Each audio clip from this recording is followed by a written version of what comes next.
Last time આપણે discuss કરેલી હતી જે વાત ચેપ્ટર નંબર 3 ની અંદર તત્વોનું વર્ગીકરણ અને ગુણધર્મોમાં આવર્તનીયતા વિશે એ આ હતી કે આધુનિક આવર્ત કોષ્ટકનું સ્વરૂપ કેવું છે, કેટલા આવર્ત છે, કેટલા સમૂહ છે, કયા આવર્તમાં કેટલા તત્વો સમાઈ શકે વગેરે વગેરે વગેરે. પછી આપણે થોડીક માહિતી લીધી હતી કે કયા વિભાગમાં કયું તત્વ આવશે, એનો આધાર કોની ઉપર છે તો કે ઇલેક્ટ્રોનની રચના ઉપર છે, બરાબર, વગેરે વગેરે વગેરે આપણું ડીપમાં વાત કરેલી હતી. આગળ વાત કરીએ આપણે એના પછી આપણે વાત કરી હતી 100 થી ઉપરના પરમાણુ ક્રમાંક ધરાવતા તત્વોના કોડિંગ IUPAC આપેલા અને વગેરે વગેરે વગેરેની વાતો. આજે આપણે વાત કરીશું નવા ટોપિક વિશે, તત્વોની ઇલેક્ટ્રોનની રચના અને આવર્ત કોષ્ટક.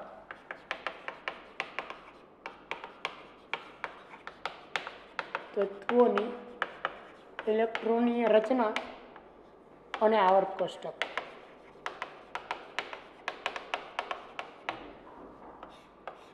તત્વોની ઇલેક્ટ્રોનની રચના અને આવર્ત કોષ્ટક. આપણે જાણીએ છીએ કે આધુનિક આવર્ત કોષ્ટકમાં તત્વોને તેના પરમાણુ ક્રમાંકના ચડતા ક્રમમાં ગોઠવા છે, પણ સાથે સાથે એવું પણ ધ્યાન રાખેલું છે કે આવર્ત તો ઠીક, પણ એક જ સમૂહમાં આવેલા તત્વોના ગુણધર્મો સમાન હોવા જોઈએ, બરાબર, અને એમાં ઇલેક્ટ્રોનની રચના પણ સમાન હોવી જોઈએ. ઇલેક્ટ્રોનની રચના અને આવર્ત કોષ્ટક. પહેલા હું થોડી આવર્તમાં આવેલા તત્વો વિશે વાત કરું. આવર્ત ક્રમાંક એ તે આવર્તમાં રહેલ તત્વોના બાહ્યતમ કક્ષક માટે એનું મૂલ્ય દર્શાવે.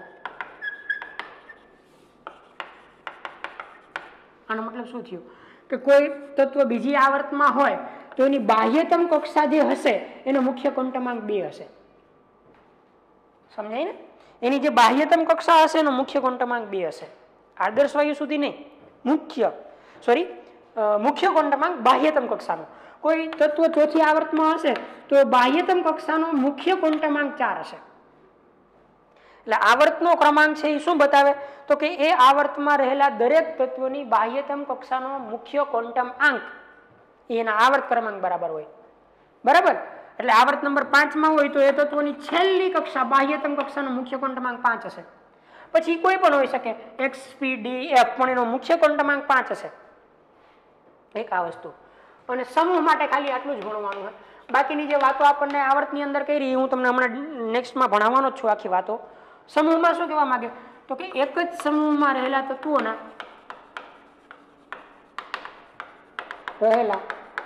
તત્વોની બાહ્યતમ કક્ષાની ઇલેક્ટ્રોન રચના સમાન હોય.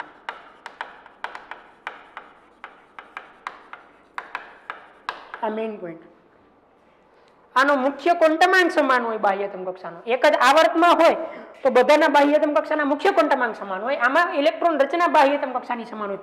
મેં કીધું હતું એમ જ કે ધારો કે સમૂહ નંબર 13 પસંદ કરું તો એમાં NS2 NP1 હોય તો અહીંયા NS2 NP1 જ હોય, અહીંયા NS2 NP1 જ હોય, બરાબર, બધામાં છે. પછી અહીંયા ભલે 2s2 2p1 હોય તો અહીંયા 3s2 3p1 હોય, અહીંયા 4s2 4p1 હોય, પણ એ કન્ફર્મ હશે કે s માં 2 ને p માં 1, 2 ને 1 3 જ ઇલેક્ટ્રોન હશે બધામાં. મુખ્ય ક્વોન્ટમાંક ભલે બદલે પણ બાહ્યતમ કક્ષાની ઇલેક્ટ્રોન રચના સમાન રહેશે. આ એક જ સમૂહની વાત કરું છું. આખી વાત મગજમાં ઉતરે છે? રેડી? આવર્તમાં રહેલા તત્વોની બાહ્યતમ કક્ષાની ઇલેક્ટ્રોન રચના સમાન ન હોય, એનો બાહ્યતમ કક્ષાનો મુખ્ય ક્વોન્ટમાંક સમાન હોય. હા, અને આના ઉપરથી હું આવું પણ કહી શકું કે જો બાહ્યતમ કક્ષાની ઇલેક્ટ્રોન રચના સમાન હોય તો એક જ સમૂહમાં રહેલા તત્વોના ભૌતિક અને રાસાયણિક ગુણધર્મો સમાન હોય.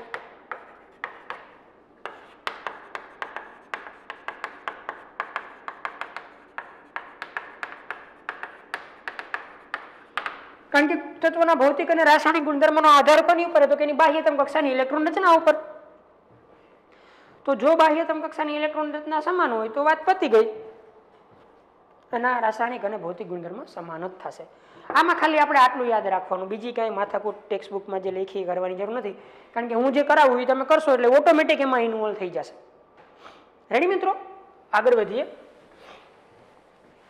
આપણે એક પછી એક વિભાગ ડિટેલમાં સ્ટડી કરીએ એટલે આવર્તના સમૂહને બધી માથાકૂટ સમજાઈએ.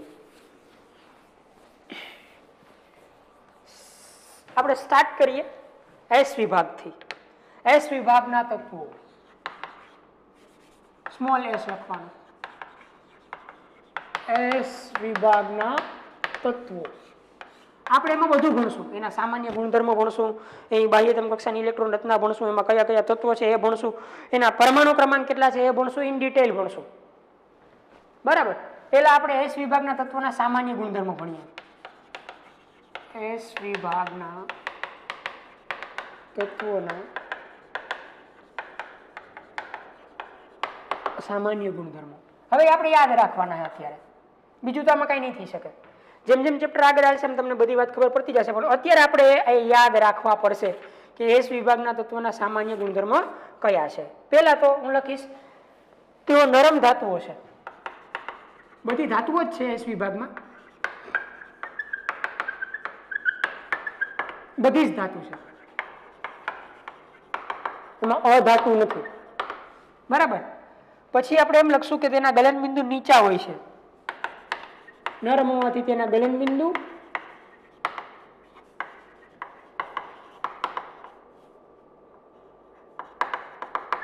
અને ઉત્કલન બિંદુ નીચા હોય છે. એના પછી આપણે થોડુંક લખશું તેમની પરમાણ્વીય ત્રિજ્યા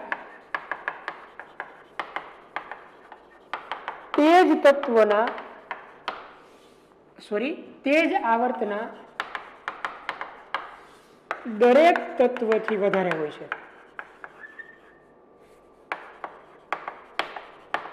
એ હમણાં સમજાઈ જશે, પણ હું સમજાવું.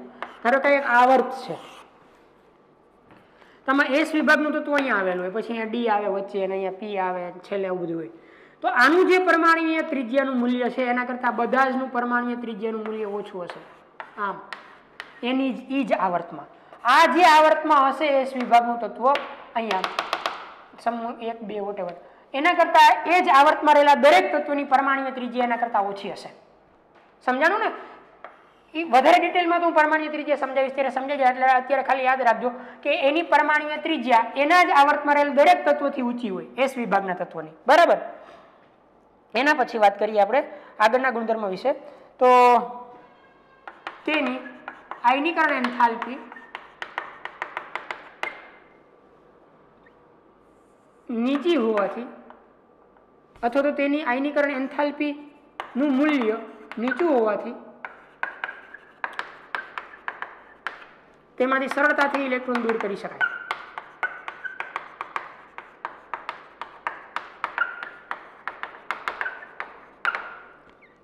હા, આયનીકરણ એન્થાલ્પી એટલે શું? ની બધી વસ્તુ આપણે આ ચેપ્ટરની અંદર ભણશું. માટે તે પ્રબળ વિદ્યુત ધર્મી તત્વો છે.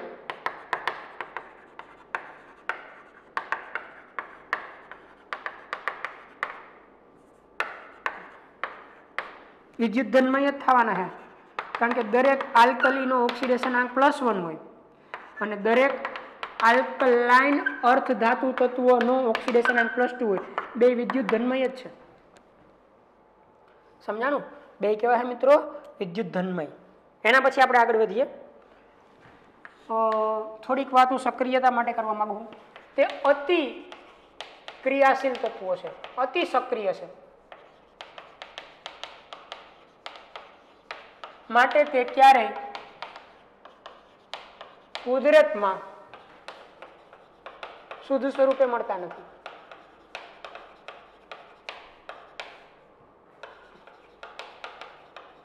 તે હંમેશા સંયોજિત સ્વરૂપે, પછી એ ખનિજ હોય તો પણ ભલે, મળે છે. સમજાવું મિત્રો? યાદ રાખજો, એસ વિભાગના તત્વો ખૂબ ક્રિયાશીલ છે, અતિ ક્રિયાશીલ, અતિ સક્રિય છે. એટલે શું થાય તો કે એકલો રહી જ ન શકે એસ વિભાગનું તત્વ. એને તમે હવામાં ખુલ્લું રાખો તો ઓક્સિજન સાથે પ્રક્રિયા કરી દે, નાઇટ્રોજન સાથે પ્રક્રિયા કરી દે, ઓક્સાઇડ બનાવી દે, નાઇટ્રાઇડ બનાવી દે. મતલબ કે તમે ક્યારેય કુદરતમાંથી કે વાતાવરણમાંથી એસ વિભાગના તત્વોને શુદ્ધ સ્વરૂપે ન મેળવી શકો. એ હંમેશા કોઈની ને કોઈની સાથે જોડાયેલા જ હોય. એટલા બધા ક્રિયાશીલ હોય. કોઈ ન મળે તો ઓક્સિજન સાથે ધડાકા કરીને જોડાઈ જાય, વિસ્ફોટ સાથે, બરાબર. મતલબ એવો થયો કે શુદ્ધ સ્વરૂપે મળતા નથી, કોઈની સાથે જોડાયેલા હોય, મતલબ કે ખનિજ સ્વરૂપે મળે, કાં તો ઓક્સાઇડ હોય, કાં નાઇટ્રાઇડ હોય, કાં ક્લોરાઇડ હોય, કાં બ્રોમાઇડ હોય, વોટેવર હોય, પણ ક્યારેય સ્વતંત્ર હોતા નથી. નીચી આયનીકરણ ઉર્જા, નીચી આયનીકરણ એન્થાલ્પી કે ઉર્જા, તેની આયનીકરણ એન્થાલ્પીનું મૂલ્ય, મિત્રો અહીંયા આયનીકરણ એન્થાલ્પીનું મૂલ્ય નીચું હોવાથી, આયનીકરણ એન્થાલ્પીનું મૂલ્ય નીચું હોવાથી અહીંયા નીચી આયનીકરણ એન્થાલ્પી અને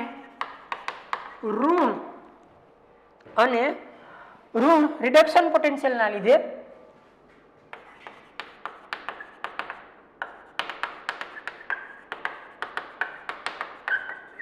તે પ્રબળ રિડક્શન કરતા હોય. આ મેં કીધું હતું કે જેના રિડક્શન પોટેન્શિયલના મૂલ્ય ઋણ હોય એ પ્રબળ રિડક્શન કરતા હોય રેડોક્સમાં. તો આટલા સામાન્ય ગુણધર્મો છે, આપણે યાદ રાખશું અત્યારે. બાકી જેમ જેમ ચેપ્ટર આગળ આવશે એમાં ઓટોમેટિક ક્લિયર થઈ જાય. તેઓ નરમ ધાતુઓ છે, બધી જ વસ્તુ, બધા જ તત્વો ધાતુ જ છે, નરમ છે, નીચા ગલન બિંદુ અને ઉત્કલન બિંદુ ધરાવે છે, પરમાણુય ત્રિજ્યા એના એ જ આવર્તના તત્વો કરતા ઊંચી હોય, બધાથી મોટી હોય એસ વિભાગમાં, એ જ આવર્તમાં રહેતા તત્વો કરતા. આયનીકરણ એન્થાલ્પી ખૂબ નીચી છે એટલે ઇલેક્ટ્રોન સરળતાથી દૂર કરી શકાય, માટે પ્રબળ વિદ્યુત ધનમય છે. આલ્કલી દરેક +1 ઓક્સિડેશન આંકમાં હોય, આલ્કલાઇન દરેક +2 ઓક્સિડેશન આંકમાં હોય. અતિક્રિયાશીલ હોવાથી કુદરતમાં ક્યારેય સ્વતંત્ર રીતે મળતા નથી, સંયોજન સ્વરૂપે અથવા તો સંયોજિત સ્વરૂપે અથવા તો ખનિજ સ્વરૂપે જ મળે. નીચી આયનીકરણ એન્થાલ્પી અને ઋણ રિડક્શન પોટેન્શિયલનું મૂલ્ય એને પ્રબળ રિડક્શન કરતા ધાતુઓ બનાવે છે. હવે આપણે વાત કરીએ એસ વિભાગમાં આવેલા તત્વો વિશે, એની ઇલેક્ટ્રોન રચના વિશે, ની સંજ્ઞાઓ વિશે, એના પરમાણુ ક્રમાંક વિશે.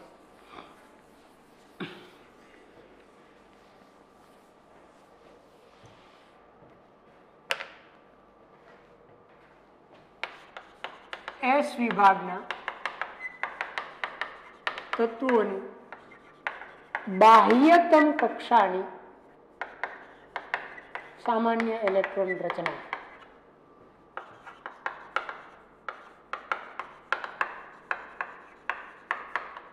NS122 છે અને સામાન્ય ઇલેક્ટ્રોન રચના આદર્શ વાયુ NS122 છે. બાહ્યતમ કક્ષાની સામાન્ય ઇલેક્ટ્રોન રચના પૂછે તો ખાલી NS122 જ લખવાનું, અને જો સામાન્ય ઇલેક્ટ્રોન રચના પૂછે તો આદર્શ વાયુ NS122 લખવાનું. રેડી મિત્રો? એસ વિભાગનું કોઈ પણ તત્વ હોય એની બાહ્યતમ કક્ષામાં કાંઈ NS1 હોય ને કાંઈ NS2 હોય. NS122 નો મતલબ એમ કે કાંઈ NS1 હોય ને કાંઈ NS2, અથવા તો આદર્શ વાયુ પછી NS1 અને NS2 સામાન્ય રીતે લઈએ તો. હા, હવે એસ વિભાગ આપણે સમજીએ. એસ વિભાગ મિત્રો સમૂહ 1 અને સમૂહ 2 નો બનેલો છે. સમૂહ 1 અને સમૂહ 2, અને આલ્કલી ધાતુ તત્વો કહેવાય સમૂહ 1 ને, જે મેં તમને રેડોક્સમાં વાત કરી છે. અને આલ્કલાઇન અર્ધ ધાતુ તત્વો કહેવાય. ત્યાંથી સ્ટાર્ટ થાય તો કે આવર્ત નંબર 2 થી સ્ટાર્ટ થાય, બરાબર? 2, 3, 4, 5, 6 અને 7. આવર્ત કોષ્ટકમાં જે આ પહેલી લાઈન છે એના વિશે હું વાત કરું છું. એસ વિભાગ આવી રીતના હોય. એસ હવે તમે સમજતા હશો. ઇન શોર્ટ હું દોરું હું આવર્ત કોષ્ટક. હા, F S P D. આની પહેલી લાઈન એટલે આલ્કલી, સમૂહ 1, અને સમૂહ 2 એટલે આલ્કલાઇન. અત્યારે આપણે ઈ સ્ટડી કરીએ. એમાં કયા કયા તત્વો તો આપણે લખ્યા હતા? લી, ના, ને, કી, રબ, સે, ફરિયાદ. શોર્ટકટ લખી હતી ને? લી, ના, ને, કી, રબ, સે, ફરિયાદ. લીના ને કી, લપસે, ફરિયાદ મતલબ કે lithium, sodium, potassium, rubidium, caesium અને francium. Lithium, sodium, potassium, rubidium, caesium અને ફ્રાન્સિયમ નામ શોર્ટકટ લખી નાખી હશે તમે. Lithium, sodium, potassium, lithium, sodium, potassium, rubidium, caesium અને ફ્રાન્સિયમ. રેડી? ક્લિયર? નેક્સ્ટ પરમાણુ ક્રમાંક આપણે આના યાદ પછી યાદ રાખશું. પહેલા આપણે બીજું પણ યાદ રાખી દઈએ. બેટા માંગે કાર સુંદર બાપ રાજી. Beryllium, magnesium, calcium, strontium, barium, radium. Beryllium, magnesium, calcium, strontium, barium અને રેડિયમ. આ બંને તત્વો મિત્રો રેડિયો એક્ટિવ છે, રેડિયો સક્રિય છે. રેડિયો સક્રિય, રેડિયો એક્ટિવ ક્યાંય પૂછાય તો. સમૂહ નંબર 1 માંથી ફ્રાન્સિયમ, સમૂહ નંબર 2 માંથી રેડિયમ. એટલે કે એસ વિભાગમાં બે તત્વો રેડિયો એક્ટિવ છે, ફ્રાન્સિયમ અને રેડિયમ. કયા કયા? ફ્રાન્સિયમ અને રેડિયમ. બરાબર. હવે આપણે એક એક સમૂહના તત્વોને બહુ ડિટેલમાં સમજીએ. રેડી? આની શોર્ટકટ બેટા માંગે કાર સુંદર બાપ રાજી. હવે હું આલ્કલી ધાતુ તત્વો વિશે ડીપમાં વાત કરું તો આલ્કલી ધાતુ તત્વો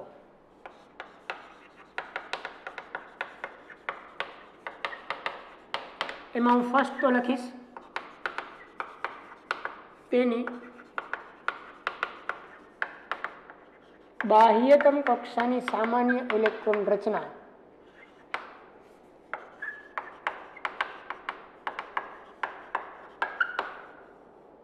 NS1 છે. NS1 બરાબર. હવે હું એને બહુ ડિટેલમાં સ્ટડી કરાવું તો પરમાણુ ક્રમાંક, પછી આવશે તત્વની સંજ્ઞા, નામ અને ઇલેક્ટ્રોન રચના. મિત્રો જ્યારે જ્યારે એસ વિભાગ સ્ટડી કરશું ત્યારે હવે હું આ ટેબલ નહીં કરાવું, અત્યારે હું ડીપમાં કરાવું ટેબલ. બરાબર. તત્વની સંજ્ઞા આપણને ખબર જ છે. આલ્કલીમાં lithium, sodium, potassium, rubidium, caesium અને ફ્રાન્સિયમ આ રેડિયો સક્રિય છે. નામ lithium, sodium, potassium, rubidium, caesium અને ફ્રાન્સિયમ. હું તમને પરમાણુ ક્રમાંક યાદ રાખતા શીખવાડું. જો મિત્રો આની પહેલા આદર્શ વાયુ હિલિયમ આવે, ખબર ને? Helium, neon, argon, krypton, xenon અને રેડોન. આના પરમાણુ ક્રમાંક તમારે યાદ રાખવાના. બરાબર. હું થોડુંક લાઈનમાં લખું તો આમ, આની પહેલા એટલે અહીંયા જોકે સમજાઈ જાય છતાં પણ lithium, helium, neon, argon, krypton, xenon અને રેડોન. આવર્ત કોષ્ટક તમે જોશો ને તો હિલિયમ પછી ડાયરેક્ટ લિથિયમ આવે. તો આનો પરમાણુ ક્રમાંક મને યાદ હોય તો એમાં એક ઉમેરી દઉં તો આનો બની જાય. પછી નિયોન પછી ડાયરેક્ટ સોડિયમ આવે તો આનો યાદ હોય ને એમાં એક ઉમેરી દઉં તો આનો બની જાય. આના યાદ રાખવાના બહુ સરળ હે. 2, 10, 18 પરમાણુ ક્રમાંક લખ્યા હોય ને 36, 54, 86. 2, 10, 18, 36, 54, 86 ભૂલાય નહીં. આદર્શ વાયુના પરમાણુ ક્રમાંક તમારે યાદ રાખવાના. Helium, neon, argon, krypton, xenon, radon. Helium, neon, argon, krypton, xenon, radon. 2, 10, 18, 36, 54, 86. 2, 10, 18, 36, 54, 86. એમાં એક ઉમેરીશ તો એ આવશે 3, 11, 19, 37, 55 અને 87. જોઈ લેજો બુકમાં. આ એના પરમાણુ ક્રમાંક છે. લિથિયમનો આટલો, સોડિયમનો આટલો, પોટેશિયમનો આટલો, આનો આટલો, આનો આટલો, આનો આટલો. મેં કીધું એમ યાદ રાખવાનું. રેડી? એક ઉમેર દેવાનો. ઇલેક્ટ્રોન રચનાઓ શીખવાડું. હમણાં જ કીધું કે આનો પરમાણુ ક્રમાંક 2 એટલે એની પહેલા એક આદર્શ વાયુ તો કમ્પ્લીટ ભરાઈ ગયું હોય હિલિયમ. આની પહેલા કોણ આવી ગયું હોય? નિયોન. આની પહેલા આર્ગોન. આની પહેલા ક્રિપ્ટોન, ઝેનોન અને રેડોન. ઇન ડિટેલ હું નથી લખતો ઇલેક્ટ્રોનિક કોન્ફિગરેશન, શોર્ટમાં લખું છું. અથવા તો એની સામાન્ય ઇલેક્ટ્રોન રચના આમ થાય.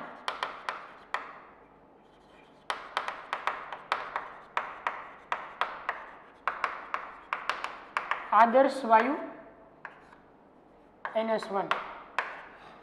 હવે આ બીજી આવર્તમાં ખબર ને, આ ત્રીજી, આ ચોથી લાઈનમાં 5, 6 અને 7. તો એની બાહ્યતમ કક્ષાનો મુખ્ય ક્વોન્ટમાંક આવર્તના ક્રમ બરાબર હોય એટલે 2 તો આમાં વયા ગયા, ત્રીજો ઇલેક્ટ્રોન 2s1, અહીંયા 3s1, 4s1, 5s1, 6s1, 7s1. મિત્રો આપણને ડાયરેક્ટ દરેક આલ્કલી ધાતુ તત્વોની ઇલેક્ટ્રોન રચના યાદ રહી ગઈ. Helium 1s1, neon 3s1, argon 4s1, krypton 5s1, xenon 6s1, radon 7s1. આની પૂછે તો આ, આની પૂછે તો આ, આની પૂછે તો આ, આની પૂછે તો આ, આની પૂછે તો આ, આની પૂછે તો આ. ફટાફટ પૂછી ભેગી આપણે આવી રીતના રફની અંદર આવું ટેબલ બનાવી લેવાનું. પરમાણુ ક્રમાંક પૂછે તો ફટાફટ બનાવી લેવાના. રેડી મિત્રો? આવડી જાય. હિલિયમ 2s1 ખબર પડી ગઈ ને? આનો મુખ્ય ક્વોન્ટમાંક એના આવર્ત મુજબ જ. આ બાહ્યતમ કક્ષાનો મુખ્ય ક્વોન્ટમાંક એના આવર્ત ક્રમાંક જેટલો હોય આવડી ગયો. હવે હિલિયમ 2s1, 3s1, 4s1 બધાની બાહ્યતમ કક્ષામાં જુઓ s1, s1, s1, s1, s1, s1 એટલે એના રાસાયણિક ગુણધર્મ સમાન હોય. પછી આની હારે રહેવા દેવા નથી. 2s1, 3s1, 4s1, 5s1, 6s1, 7s1. દરેકની બાહ્યતમ કક્ષામાં કેટલા ઇલેક્ટ્રોન છે મિત્રો? દરેકની બાહ્યતમ કક્ષામાં કેટલા ઇલેક્ટ્રોન છે? 1. તો દરેકનો ઓક્સિડેશન અંક કેટલો થાય? તો કે 1 ઇલેક્ટ્રોન ગુમાવવાનું વલણ ધરાવે. દરેકનો ઓક્સિડેશન અંક +1 થાય. હવે આલ્કલી ધાતુ તત્વોની ઇલેક્ટ્રોન રચના જ્યારે S વિભાગ શરૂ કરીશ ત્યારે નહીં કરાવું. સમજાઈ ગયું? આ થઈ ગઈ આલ્કલીની. પછી તમે એક્સપાન્ડ કરી શકો. હિલિયમની જગ્યાએ પછી આમ લખી શકો 1s2, 2s1. પછી આ નિયોનની જગ્યાએ તમે આમ લખી શકો. આટલો હિલિયમ છે, 1s2, 2s2, 2p6, પછી 3s1. આ તો હવે તમે શીખી ગયા હો. Ready complete. હવે હું વાત કરવા માંગુ છું. રેડી? આલ્કલી ધાતુ તત્વની બાહ્યતમ કક્ષા NS1 છે. દરેકની બાહ્યતમ કક્ષામાં 1 ઇલેક્ટ્રોન છે. મુખ્ય ક્વોન્ટમાંક ચેન્જ થતો જાય ખાલી. રેડી? હવે હું વાત કરવા માંગુ છું આલ્કલાઇન અર્ધ ધાતુ તત્વો વિશે.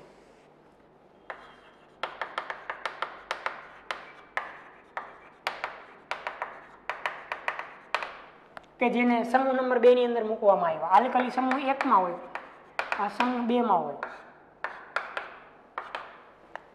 તેની બાહ્યતમ કક્ષાની ઇલેક્ટ્રોન રચના NS2 થાય. કારણ કે એની બાજુમાં હોય ને એટલે 1 ઇલેક્ટ્રોન હજી ઉમેરાઈ જાય. સામાન્ય એ જ થાય. આદર્શ વાયુ NS2. સમજાણું? હવે એના તત્વો લખીએ આપણે. પેટા, માંગે, કાર, સુંદર, બાપ, રાજી, radioactive, radium, beryllium, magnesium, calcium, strontium, barium અને રેડિયમ.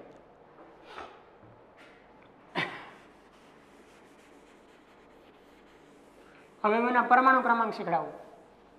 જો બેરિલિયમનો પરમાણુ ક્રમાંક 4 થાય, કારણ કે એના પહેલા આદર્શ વાયુ આ છે. તો સમૂહ નંબર 1 માં આપણે આદર્શ વાયુમાં +1 કરતા હતા, આમાં +2 કરવાનું. કારણ કે સમૂહ નંબર 1 એટલે આમ થાય ને, અહીંયા લિથિયમ હતું, અહીંયા બેરિલિયમ છે. તો હજી એક પરમાણુ ક્રમાંક વધી જાય, કારણ કે ચડતા ક્રમમાં ગોઠવા. તો +2 કરવાનું. એટલે 2 ને 2 4, 10 ને 2 12, 18 ને 2 20, 36 ને 2 38, 54 ને 2 56 અને 88. જોઈ લેજો, આમ યાદ રાખવાના. બાકી તો તમે ગોખીને થાકી જાઓ તો આખા આવર્ત કોષ્ટકનો પરમાણુ ક્રમાંક યાદ ન રહે. એ આમ ટ્રીકથી જ યાદ રહે. પેલો આદર્શ વાયુ હોય એમાં 2 ઉમેરવાના, બીજામાં 2, ત્રીજામાં 2, બધામાં 2 ઉમેરી દેવાના. એટલે આલ્કલાઇન અર્ધ ધાતુ તત્વોના પરમાણુ ક્રમાંક આવી જાય. ફરીથી બાહ્યતમ કક્ષા તો અહીંયા 2 દી છે. 2s2, 3s2, 4s2, 5s2, 6s2, 7s2. ખતમ. રેડી ને? કારણ કે 2 ને 2 4, 18 ને 2 20, સોરી 10 ને 2 12, 18 ને 2 20, 36 ને 2 38, 54 ને 2 56, 86 ને 2 88. પૂરું.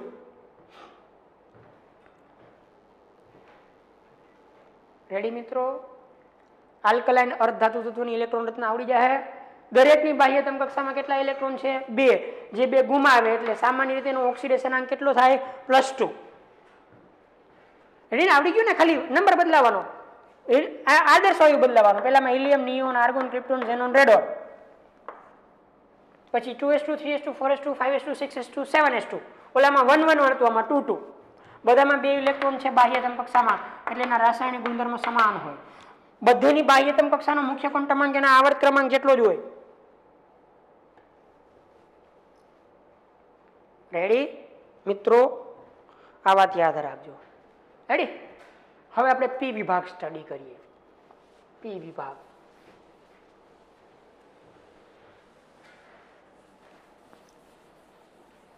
હું આજે 2 વિભાગ કરાવીશ, એસ અને પી.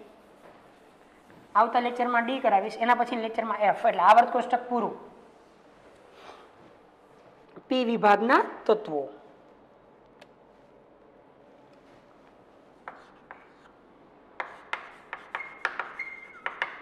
પી વિભાગના તત્વોની સામાન્ય ઇલેક્ટ્રોન રચના. આદર્શ વાયુ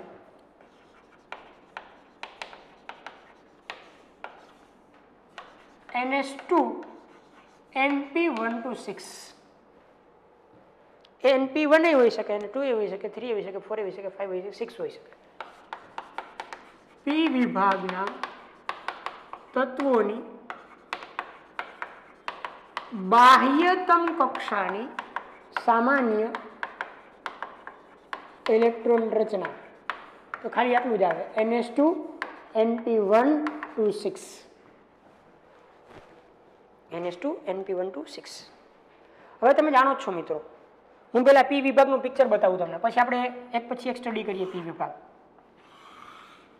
સમૂહ નંબર 13 14 15 16 17 18. 18નું એક ઉપર હોય છે, કારણ કે એક વધારાનું તત્વ છે.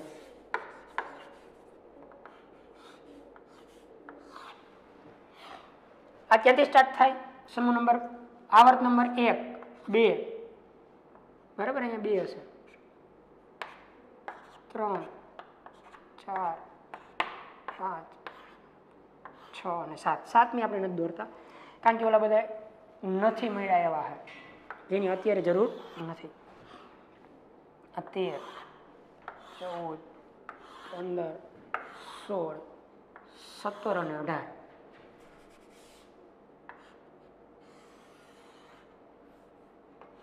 પહેલા હું થોડીક સામાન્ય માહિતી આપી દઉં. સમૂહ નંબર 13 ની બાહ્યતમ કક્ષાની સામાન્ય ઇલેક્ટ્રોન રચના થાય NS2 NP1, આની થાય NS2 NP2, આની થાય NS2 NP3, અહીંયા થાય NS2 NP4, NS2 NP5 અને અહીંયા થશે NS2 NP6. એટલે 1 to 6 સમજાઈ ગયું. NS2 NP1 તો સમૂહ નંબર 13 જ હોય, NS2 NP2 સમૂહ number 14, NS2 NP3 15, NS2 NP4 16, NS2 NP5 17, NS2 NP6 18. દરેક વિભાગને પર્ટિક્યુલર નામ છે મિત્રો. આને કાર્બન ફેમિલી કહેવાય, સોરી બોરોન સમૂહ અથવા તો બોરોન ફેમિલી. આને કાર્બન ફેમિલી કહેવાય, કાર્બન સમૂહ. બોરોન સમૂહના તત્વો જણાવો તો આ કહેવાના. સમૂહ નંબર 13 કાર્બન. આને કહેવાય નિકોજન્સ, નાઇટ્રોજન સમૂહ, અથવા એનું બીજું નામ છે નિકોજન્સ. નિકોજન્સ. આનું નામ છે ઓક્સિજન સમૂહ અથવા ચાલ્કોજન્સ. આને કહેવાય ફ્લોરિન સમૂહ, ફ્લોરિન ફેમિલી અથવા હેલોજન્સ.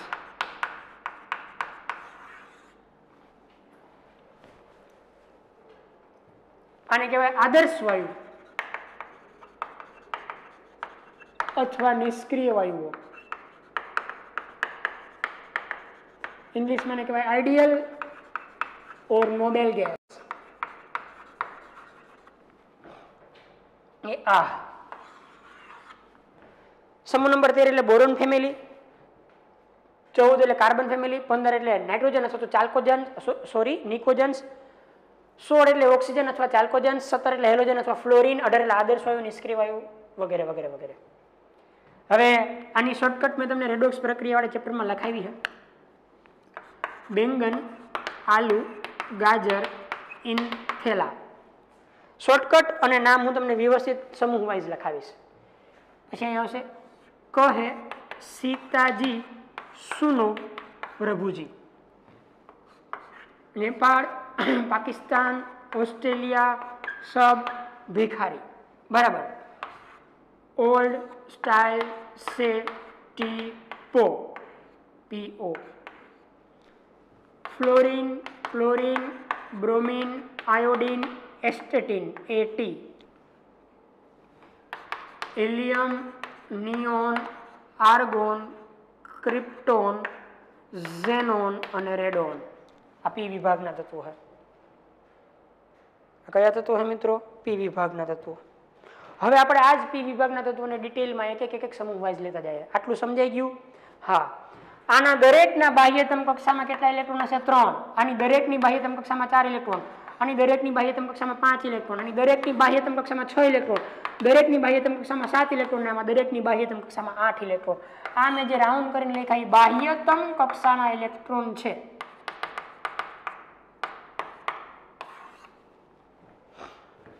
સમૂહ નંબર 13 માં 3, 14 માં 4, 15 માં 5, 16 માં 6, 17 માં 7 ને 18 માં 8.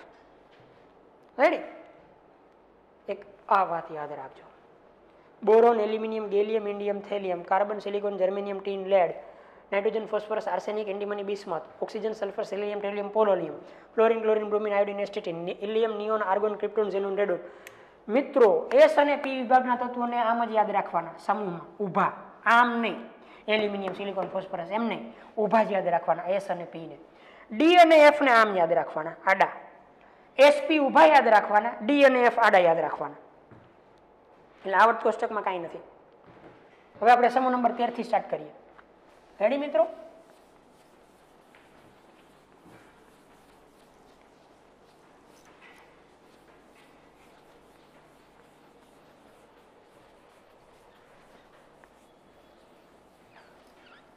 સમૂહ નંબર 13 બોરોન સમૂહ. જો પી વિભાગ શરૂ કરીશ ત્યારે એની ઇલેક્ટ્રોન રચના નહીં કરાવું. બોરોન સમૂહ એટલે કે સમૂહ નંબર 13. બાહ્યતમ કક્ષાની સામાન્ય ઇલેક્ટ્રોન રચના NS2 NP1. NS2 NP1. પરમાણુ ક્રમાંક, સંજ્ઞા, તત્વનું નામ અને તત્વની ઇલેક્ટ્રોન રચના.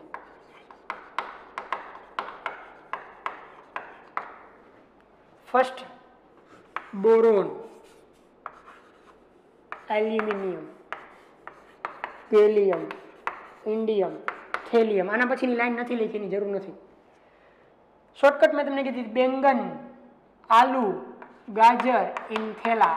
બેંગન, આલુ, ગાજર ઇન થેલા મેચ થતી હોય. આલુ એટલે એલ, ગાજર એટલે જી, ઇન એટલે IN, થેલા એટલે TL, આવી રીતના. બરાબર? TL. Boron, aluminium, gallium, indium અને થેલિયમ. હવે પરમાણુ ક્રમાંક તમારે યાદ રાખવાના સમૂહ નંબર 13 માટે. કોના માટે? સમૂહ નંબર 13 માટે. એ આવી રીતના યાદ રાખવાના: 5, 13, 31, 49, 81. આ ફિક્સ જ છે. બરાબર? યાદ રાખી લેવાના. 5, 13, 31, 49, 81. કેવી રીતના યાદ રાખશો મિત્રો? 5, 13, 31, 49, 81. આ ગોખી જ નાખવાના. બરાબર? પછી આપણે આગળ વધીએ એની અંદર.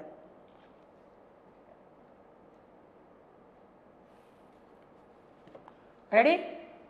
પી વિભાગમાં સમૂહ નંબર 13 ના પરમાણુ ક્રમાંક ગોખી નાખવાના 5 13 31 49 81 5 13 31 49 81 રેડી આવી રીતના હવે આપણે ઇલેક્ટ્રોન રચના સમજીએ મિત્રો એક વાત યાદ રાખજો આ જે બોરોન વાળી લાઈન છે એ સમૂહ નંબર 2 થી સ્ટાર્ટ થાય છે સોરી આવર્ત 2 થી સ્ટાર્ટ થાય છે અહીં પાછા હિલિયમ તો આવી જ ગયું હોય આની પહેલા કોણ આવી ગયું હોય નિયોન આર્ગોન ક્રિપ્ટોન અને ઝેનોન રેડોન અહીંયા નીચેવાળી લાઈનમાં હશે જે આપણે લખ્યું નથી આની ખબર ને આમાં કેટલા ઇલેક્ટ્રોન સમય 2 10 18 36 ને 54 એટલે મેળ કરવા થાય ખબર પડે કે આપણે ખોટા નથી ને હા 2 છે એટલે એની બાહ્યતમ કક્ષા શું હશે 2s2 2p1 2 ને 4 ને 5 અહીંયા 3s2 3p1 અહીંયા 4s2 4p1 હવે ગણો જુઓ 18 ને 2 20 ને 21 અહીંયા તો 31 છે પણ મિત્રો એની અંદર એક ડી કક્ષક સંપૂર્ણ ભરાયેલી છે 3d10 આમાં જે પરમાણુ ક્રમાંક હોય સોરી મુખ્ય ક્વોન્ટમાંક હોય એના કરતા એક મુખ્ય ક્વોન્ટમાંક ઓછો રાખવાનો ડી નો અને એને કમ્પ્લીટ ભરી દેવાની હવે ગણો 18 ને 10 28 28 ને 2 30 ને 31 થઈ ગયા એ હમણાં હું કહીશ અહીંયા 5s2 5p1 અને અહીંયા 4d10 કમ્પ્લીટ ભરાઈ ગયેલી હશે બરાબર ગણો 36 ને 10 46 47 48 ને 49 થઈ ગયા હું કહીશ એની ટ્રીક હમણાં અહીંયા 6s2 6p1 પછી 5d10 અને 4f14 તો જ કમ્પ્લીટ 81 થાય હવે કેમ યાદ રાખવાનું તો કે આમાં આમ યાદ રાખવાના આમાં sp હોય જો sp આમાં dsp હોય પોલીસમાં જે dsp હોય dsp અને અહીંયા fdsp આમ યાદ રાખવાનું પી વિભાગમાં થોડુંક છે આમાં એક અંદરની સાઈડ પૂર્ણ ભરાયેલી કક્ષક હોય 3d10 અહીંયા 4d10 અહીંયા બે અંદરની સાઈડ પૂર્ણ ભરાયેલી હોય કઈ 4f14 ને 5d10 યસ આમાં યાદ રાખવાનું કે ડી નો જે મુખ્ય ક્વોન્ટમાંક હશે એ એસ અને પી કરતા એક ઓછો હશે એસપી નો સમાન હોય મુખ્ય ક્વોન્ટમાંક કારણ કે બાહ્યતમ હે રેડી જ્યારે ડી નો હશે એ એક ઓછો હશે જો અહીંયા 5 છે તો અહીંયા 4 છે તો 3 6 છે તો 5 ડી નો એક ઓછો એફ નો ડી કરતા એક ઓછો 4 SP SP DSP DSP F DSP આમ યાદ રાખવાનું કેવી રીતના મિત્રો SP SP DSP DSP F DSP complete પહેલામાં બે જ હોય એસપી એસપી બાહ્યતમ કક્ષા તો આ જ છે અહીંયા આ જ છે બાહ્યતમ આ બાહ્યતમ નથી તો અંદર છે કમ્પ્લીટ ભરાઈ ગયેલી છે અહીંયા બાહ્યતમ તો આ જ છે અહીંયા બાહ્યતમ તો આ જ છે બાહ્યતમ કક્ષામાં તો 3 જ ઇલેક્ટ્રોન છે આ તો પૂર્ણ ભરાયેલી છે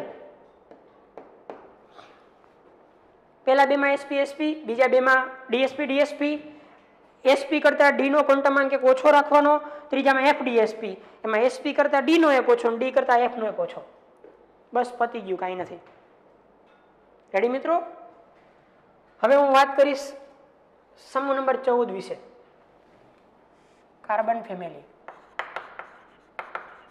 તમે લખતા જ રહેજો સ્ક્રીનશોટ લઈને બાહ્યતમ કક્ષાના સામાન્ય ઇલેક્ટ્રોનની જે રચના છે એ 1s સોરી ns2np2 થઈ જાય ns2np2 તત્વ બદલાઈ જશે કહે સીતાજી સુનો પ્રભુજી કહે સીતાજી સુનો પ્રભુજી પરમાણુ ક્રમાંકમાં હવે 5 13 31 માં એક ઉમેર દેવાનો 5 ને 1 6 કારણ કે એની બાજુમાં હોય 13 ને 1 14 ઉમેર દેવાનો 1 32 50 ને 82 યાદ એક જ રાખવાનો ખાલી 13 નો 13 માં એક ઉમેરો એટલે 14 નો બને 13 માં બે ઉમેરો એટલે 15 નો બને 13 માં 3 ઉમેરો એટલે 16 4 ઉમેરો એટલે 17 અને પછી 18 તો આપણને યાદ જ છે 5 13 31 49 81 13 નો યાદ રાખવાનો એમાં એક ઉમેર એટલે 14 નો બની ગયો carbon silicon germanium tin lead carbon silicon germanium tin અને લેડ પૂરું ઇલેક્ટ્રોન રચનામાં કાંઈ નહીં સેમ અહીંયા 1 ની જગ્યાએ 2 કરી દેવાનું 2 2 2 2 2 sp sp DSP DSP FDSP. Ready મિત્રો? SP SP DSP DSP FDSP. અહીંયા NS1 સોરી NS2 NP1 હતું, અહીંયા NS2 NP2. બધામાં P2 થઈ જાય. બધાની બાહ્યતમ કક્ષામાં 4 ઇલેક્ટ્રોન છે. જો 2 ને 2 4, 2 ને 4, 2 ને 4, 2 ને 4, 2 ને 4. આ તો સંપૂર્ણ ભરાયેલી છે, 3 છે એ અંદર. લખી નાખો. હવે એમાં કઈ સમજવાની કે સમજાવવાની જરૂર નથી. રેડી મિત્રો? સમૂહ નંબર 15 નાઇટ્રોજન સમૂહ. નાઇટ્રોજન સમૂહ અથવા તો એને શું કહીશ? નિકોજન્સ. 3 થઈ જાય. 3 15 ની કેટલી થઈ જાય? NS2 NP3. મતલબ એમ બધે 3 3 થઈ જાય. કાંઈ ન હોય, આવર્ત કોષ્ટક આખું આમ જ યાદ રાખવાનું. હમણાં તમને આખા આવર્ત કોષ્ટકની ઇલેક્ટ્રોન રચના યાદ રહી જાય. નાઇટ્રોજન, ફોસ્ફરસ, આર્સેનિક, એન્ટીમની અને બિસ્મથ. નામ લખી નાખો. નાઇટ્રોજન, ફોસ્ફરસ, આર્સેનિક, એન્ટીમની અને બિસ્મથ. એક એક ઉમેરી દો પાછો. 7 15 33 અથવા તો 13 માં 2 ઉમેરવાના. 51 83. 13 માં સમૂહમાં 2 ઉમેરી દેવાના એટલે 15 થઈ જાય ને. 5 13 31 49 81 જે હતું 5 13 31 49 81 માં 2 ઉમેરી દેવાના એટલે 15 માં સમૂહની પરમાણુ ક્રમાંકની માહિતી મળી જાય. પૂરું. 15 માં સમૂહની ઇલેક્ટ્રોન રચના આવી ગઈ, જેની દરેકની બાહ્યતમ કક્ષામાં 5 ઇલેક્ટ્રોન છે. બાકી આ as it is SP SP DSP DSP FDSP. Ready મિત્રો? 16 ઓક્સિજન સમૂહ.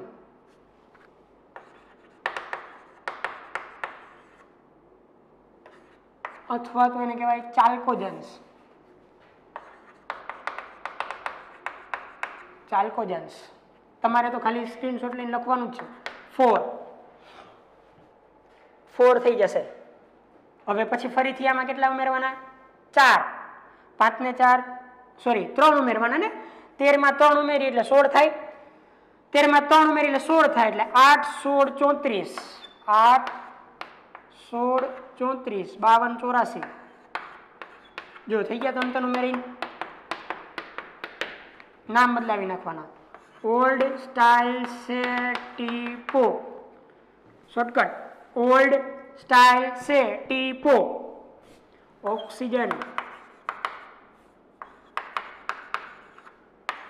સલ્ફર, સિલેનિયમ, ટેલુરિયમ અને પોલોનિયમ. ઇલેક્ટ્રોન રચનામાં કાંઈ નથી કરવાનું. 3 ની જગ્યાએ 4, બાકી બધું એઝ ઇટ ઇઝ.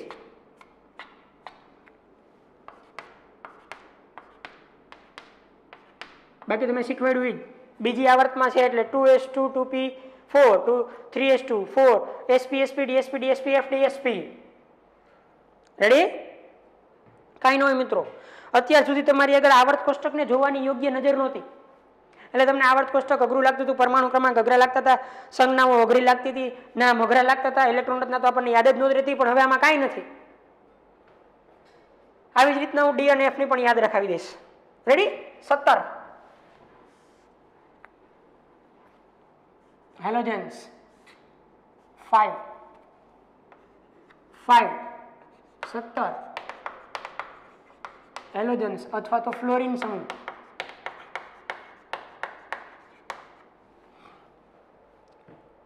એમાં કેટલા ઉમેરવાના?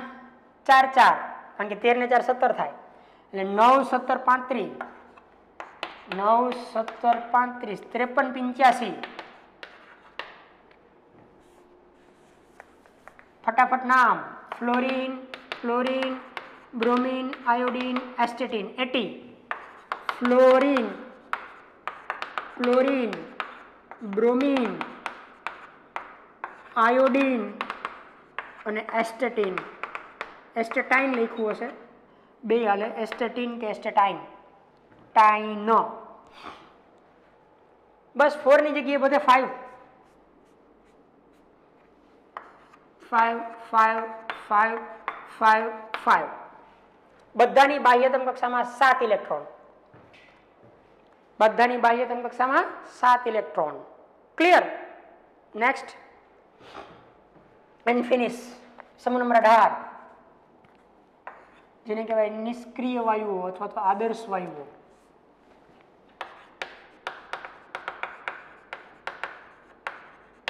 નિષ્ક્રિય વાયુઓ અથવા આદર્શ વાયુઓ.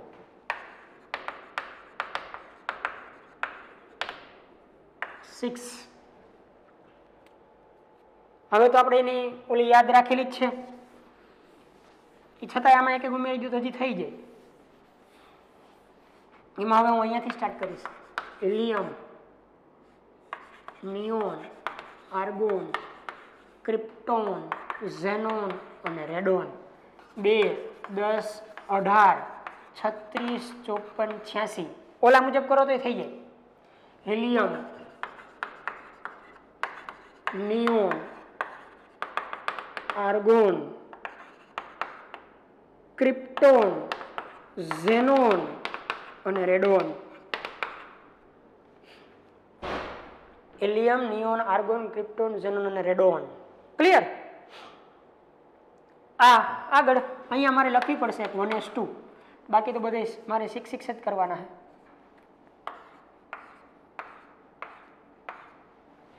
જો હિલિયમ મેં તમને અપવાદ બતાવ્યો હતો કે એમાં પી કક્ષકમાં ઇલેક્ટ્રોન નથી છતાં એ પી વિભાગનું તત્વ છે. શા માટે? કારણ એ છે કે એના દરેક ગુણધર્મ આદર્શ વાયુને મળતા આવે છે. લખજો, હિલિયમમાં પી કક્ષકમાં ઇલેક્ટ્રોન ન હોવા છતાંય તે પી વિભાગનું તત્વ છે. હિલિયમમાં પી કક્ષકમાં ઇલેક્ટ્રોન ન હોવા છતાંય તે પી વિભાગનું તત્વ છે, કારણ કે તેના દરેક ગુણધર્મો આદર્શ વાયુને મળતા આવે છે. કારણ કે તેના દરેક ગુણધર્મો આદર્શ વાયુને મળતા આવે છે, માટે તેને આદર્શ વાયુના સમૂહમાં મૂકેલ છે, જે પી વિભાગમાં આવે છે. રેડી? હવે આને આદર્શ વાયુ કે નિષ્ક્રિય વાયુ શા માટે કહીએ? સમૂહ નંબર 18 ને એટલા માટે કે એની દરેકની બાહ્યતમ કક્ષામાં 8 ઇલેક્ટ્રોન છે, એટલે એનું અષ્ટક પૂર્ણ છે. હવે તે કોઈ સાથે પ્રક્રિયા કરવાનું વલણ ધરાવતા નથી. અષ્ટક ઘટતું હોય તો કાંઈ ઇલેક્ટ્રોન મેળવે ને કાંઈ ગુમાવે, પણ એનું તો ઓલરેડી અષ્ટક કમ્પ્લીટ જ છે. હવે તે ઇલેક્ટ્રોન મેળવશે પણ નહીં, ઇલેક્ટ્રોન ગુમાવશે પણ નહીં. આગળ વધીએ. હજી હું પી વિભાગ વિશે થોડીક વાત કહેવા માંગુ છું. એ આ છે કે પી વિભાગમાં દરેક વસ્તુ આવેલી છે. દરેક એટલે પી વિભાગના તત્વોમાં ધાતુ, અધાતુ અને અર્ધધાતુ. અર્ધધાતુ એટલે મેટેલોઇડ્સ કહેવાય એને. મેટેલોઇડ્સ નો સમાવેશ થાય છે. મતલબ કે એમાં ધાતુ પણ છે, અધાતુ પણ છે અને અર્ધધાતુઓ પણ છે. મેટેલોઇડ્સ અર્ધધાતુ એટલે જેમાં બે ગુણધર્મો હોય, જેમ કે boron, aluminium, gallium, indium, thallium, carbon, silicon, germanium, tin અને lead, nitrogen, phosphorus, arsenic, antimony, bismuth, oxygen, sulphur, selenium, tellurium અને polonium, fluorine, chlorine, bromine, iodine, astatine, helium, neon, argon, krypton, xenon અને રેડોન. હવે સમજીએ આમાંથી કોણ કોણ ધાતુઓ છે અને કોણ કોણ અધાતુઓ અને કોણ કોણ અર્ધધાતુઓ છે. બરાબર? આપણે સમજીએ તો યાદ રાખજો મિત્રો, આ તો બધા વાયુ જ છે. આને બધાને આદર્શ વાયુ કહેવાય. એ અધાતુ જ હોય. આ બધા એ આદર્શ વાયુઓ છે, અધાતુ હોય. એ અધાતુ હોય જનરલી. બરાબર? પછી જે આ વિસ્તાર છે બોરોન, કાર્બન, આ ભાગ હું જેટલું દોરું એટલું બોરોન, કાર્બન, પછી અહીંયાથી ફોસ્ફરસ વાળી લાઈન, બરાબર, પછી આ સિલેનિયમ વાળી લાઈન, પછી આયોડિન વાળી લાઈન. બરાબર? આટલા જે ભાગના તત્વો છે મિત્રો,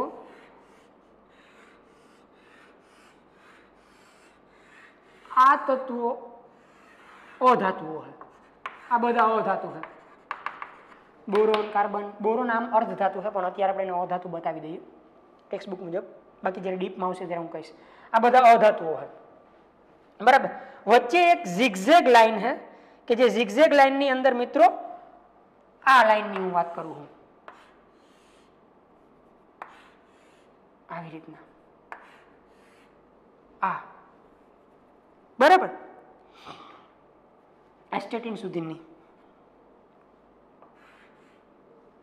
આ એસબી, પછી અહીંયા આવશે આ, બરાબર, પોલોનિયમ અને એસ્ટેટિન. આ અર્ધ ધાતુઓ છે. કઈ કઈ? Silicon, germanium, silicon, germanium, arsenic, antimony, tellurium, polonium અને એસ્ટેટિન. આ અર્ધ ધાતુઓ છે. આ અર્ધ ધાતુઓ છે. ખરેખર તો આ અર્ધ ધાતુ જ છે, પણ અત્યારે આને બતાવી નથી તો કોઈ પ્રશ્ન નથી. અને આટલી જ ધાતુઓ છે એમાં. આ ધાતુઓ પીવી વિભાગમાં તમને દરેક વસ્તુ જોવા મળે, ધાતુ, અધાતુ, અર્ધધાતુ. આ જે ઝિગઝેગ લાઈન છે એ એક યાદ રાખવાની, બરાબર. આ ઝિગઝેગ લાઈન કહેવાય. Silicon, germanium, arsenic, antimony, tellurium, polonium ને એસ્ટેટિન. આટલી અર્ધધાતુ. આ અધાતુ, આ ધાતુ અને વાયુઓ અધાતુ તરીકે સ્વીકારેલા છે. બોરોન હું કહું ખરેખર અર્ધધાતુ. રેડી?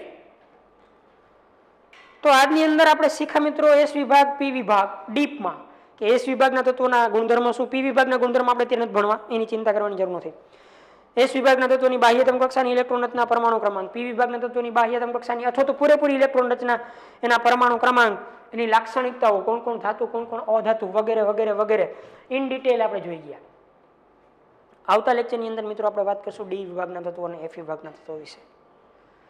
પ્રેક્ટિસ કરજો અને 5-6 વખત લખશો તો જ આવડશે. આજના માટે આટલું, વધારે નેક્સ્ટ ટાઈમ.